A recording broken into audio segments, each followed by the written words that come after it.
How's it going, people? It's the final render here. And my gosh, isn't it exciting time for Fallout 4? We have got our very first big expansion pack, people. This is Far Harbor.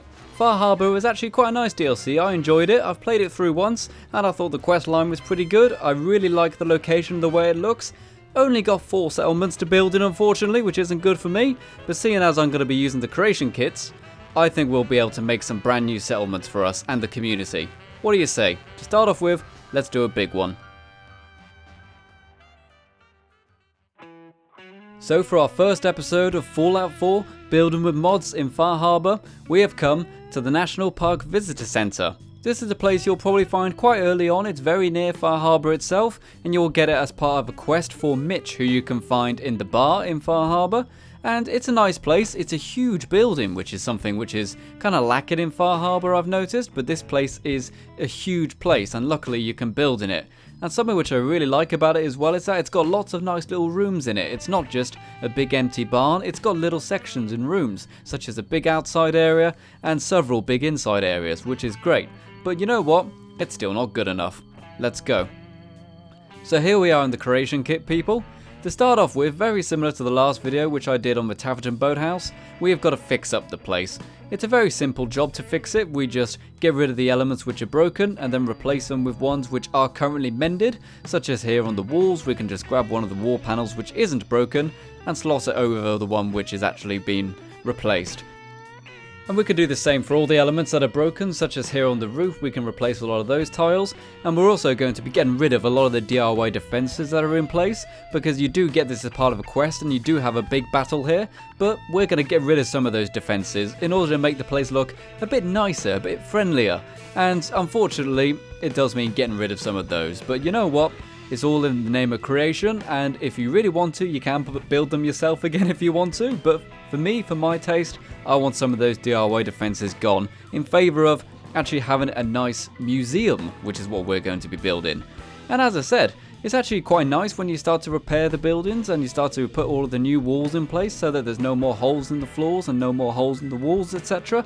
It starts to actually show that you can actually get a really big feel in place, even though it's only a small amount of space on the outside.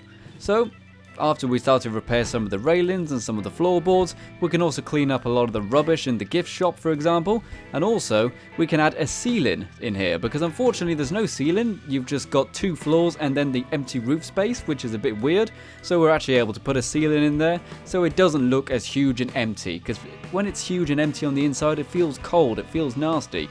So I was actually able to replace the roof there, and here we go. This is a place fully repaired and fully restored. Now, I do have this as a download file if you want to download this one just as it is, just repaired, not decorated, so you can download that if you want, but of course we are actually going to be decorating it ourselves as well, because this is Fallout 4 building with mods and we love decorating here.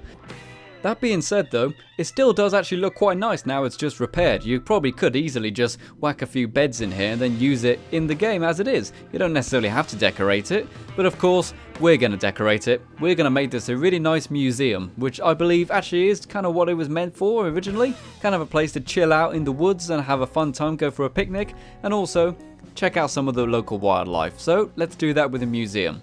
But to start off with, we need to actually build some toilets. A lot of people always complain that I never build a toilet, so using the only mod I'm actually going to be using in this video, immersive toilet paper, we are able to make the most immersive toilet area possible. We've got male and female public lavatories, and when the sun comes in through the windows, this place looks gorgeous. It really, really does. And it's weird that, you know, a toilet area can actually look so pretty when you add some nice god rays in there.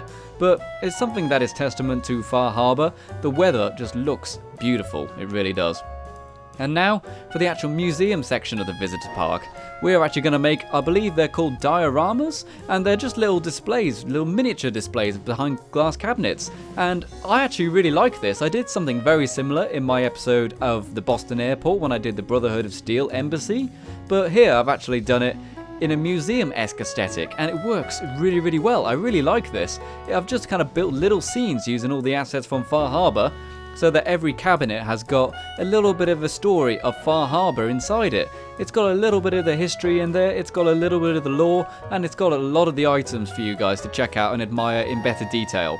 and some of them I actually tried to make almost like a little scene, so I think it works really well, and it just looks great. I really like getting these huge items and then shrinking them down to little size and putting them in cabinets. I don't know what it is, but there's something about it which just kind of makes the hobbyist in me really want to do this for real and kind of like 3D print all of these models, but of course I'm not going to be able to do any of that. But you know what? While we're in the Fallout 4 universe, I like this idea. But here, we need to actually renovate the gift shop. Every museum has a gift shop and you never buy anything in there because it's always rubbish. So the place is going to be pretty well stocked because no one's buying these items. We're just going to have an awful lot of rubbish like teddy bears and toys, and we're also going to have lots of food as well so that you can enjoy that in the picnic area. But luckily there are a good amount of toys and stuff and things which you'll be able to find in museum gift shops, I think. And here I am doing some randomization of the stock. Now you'll notice that I do kind of make it look a bit dirty, a bit random. I don't just copy and paste the items and leave it there.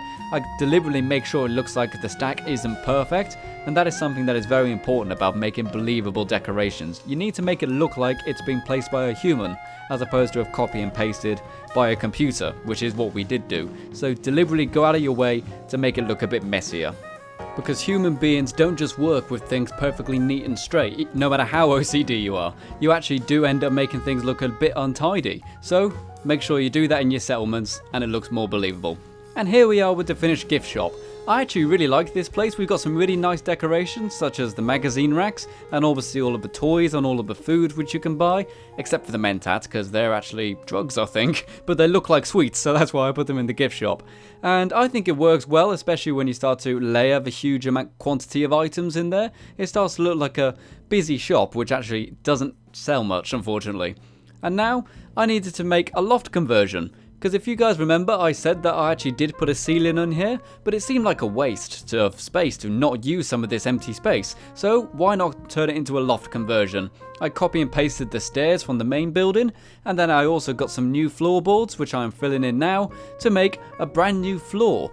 This is the fantastic thing about the creation kit. With a very small amount of time, I'm able to completely change this place, because there was just a huge amount of empty space in the ceiling area, which had nothing in it. It was a complete waste of space, but now I've actually turned it into something which is usable now. There is a new floor here, which has been full of beds and full of decorations, and I think this is kind of where the members of staff will sleep. They'll stay here throughout the weekends and throughout their times when they're arranging hunting trips and camping trips and hiking exhibitions, etc.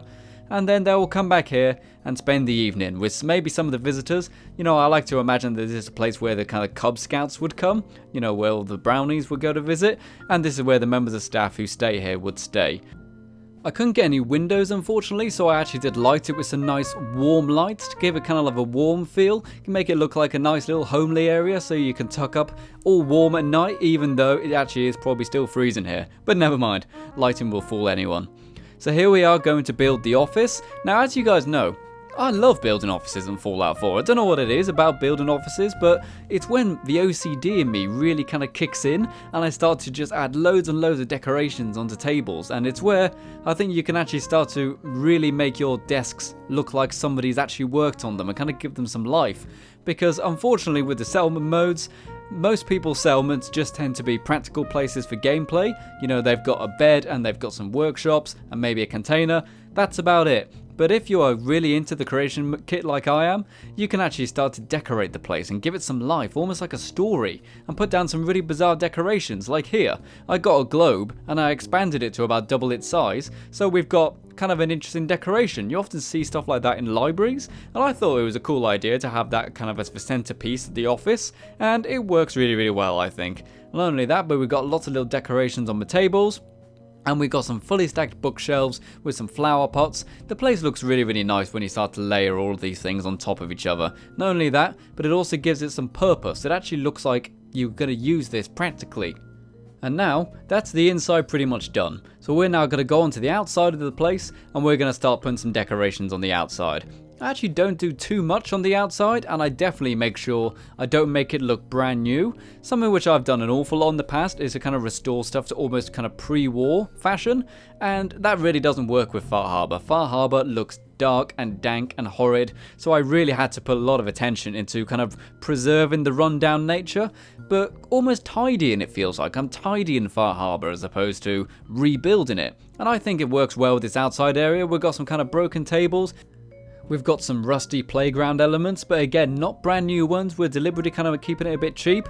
And also, I decided to upgrade the defenses here, because whilst I want to get rid of some of the defenses, I don't want to get rid of all of them.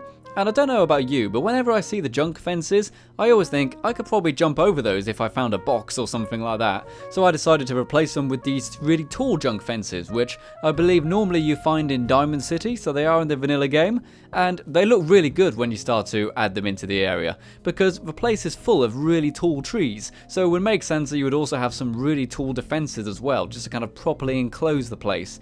And it starts to look really, really nice when you add all these things together. Again, it doesn't look clean and new, but it looks like someone is really trying to make this place a successful business, but Far Harbor's just a bit rubbish. So here we go. This is the settlement in perfect daylight, and what do you know, it actually looks really, really nice when you get rid of all of the fog. I do love the weather effects in Far Harbor, but you can't really see how nice your place looks until you turn them off. So here it is, fully restored and decorated. It starts to look really, really nice with the gift shop area when you got some colour in there. All of the toys start to shine up, all of the food and the Nuka-Cola bottles start to really shine in the daylight, which is something I really like. And actually it wasn't planned by me, actually. It just sort of happened whenever I turned the fog off. It looks really, really busy. It looks really dense and compact and does look practical. The inside area has been fully renovated, complete with a third floor, kind of a loft conversion, and that works really, really well, I think. Again, it doesn't look too busy, it looks just right. And here we are with the office area. We've, again, not too busy, kind of looks like a business that's failing, but is still going well. And here we have got the fantastic museum area. I really like this area. I think it works really, really well. Again, I did something similar in my Brotherhood of Steel video, but here I think I've done an even better job. You start to get a little bit of the history of Far Harbor and see some of the really cool models that are in the game. And the outside area, again, looks really quite nice as well. It doesn't look perfect, it doesn't look fully restored like I normally do, but it does look like something that truly belongs in Far Harbor. It really does fit within the aesthetic of this town, and I think it works really well. So here it was before, and here it is after. Again, it's not restored, so to speak, but it's mostly just repaired and tidied. It's not brand new, it's tidied and repaired. So there we go, people. This was me fixing up my very first place in Far Harbor. I hope you guys like it. Remember, you can download this place on the Nexus and Bethesda.net, so you can download it, have a walk around, explore it, or even decorate it yourself. It's entirely up to you. And in other news, people, just the other day I passed 25,000 subscribers. Guys, that is absolutely incredible. I can't believe that you guys enjoy these videos so much. I am so happy to have the support of every single one of you, and I plan to keep making videos for you guys because I'm thoroughly enjoying this YouTube ride that we're going on, and I hope you guys stay with me for it. So, remember to check out my previous video on the Taffington Boathouse if you enjoyed this video, and until next time, I'll see you around. This has been the final render, and you have been the audience. Bye bye for now.